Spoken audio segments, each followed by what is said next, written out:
রবি কুমার অনন্যার দাদুর পুরনো বন্ধু হরদেব পাল সিংয়ের সময় থেকেই এই কোম্পানিতে কাজ করে আসছেন।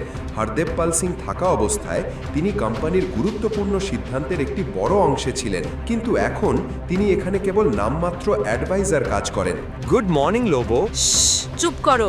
কি লোবো, আজ অফিসটা এত ব্যস্ত কেন? তুমি সব সময় বাড়িতে চাকরের মতো কাজ করো। তুমি খবর দেখছো না? তুমি যে এত বড় শিল্পপতির জামাই, তুমি কি তোমার ব্যবসা নিয়ে ভাবতে পারো না? ব্যবসা সম্পর্কে যতটা জানি তা যথেষ্ট। কি হয়েছে? টিভি দেখো। Breaking news! সরকার টেন্ডার পাওয়ার পরও অর্থের অভাবের কারণে এখনো ব্যবসা শুরু না করা ভেদিকা ইন্ডাস্ট্রিজকে অভিযোগের মুখে পড়তে হয়েছে। হ্যাঁ ম্যাম, আমি এখনই আসছি। আমার কাছে ফাইল আছে, আমি নিয়ে এসে দিচ্ছি। Okay ma'am. লোবো, অনন্যা কোথায়? আমাকে কনফারেন্স রুমে ফাইলগুলো দিতে হবে অনন্যা ম্যামের কাছে। অনন্যা কোথায়? অনন্যা কোথায়? তুমি লাঞ্চ ব্যাগটা এখানেই রেখে দাও এবং চলে যাও।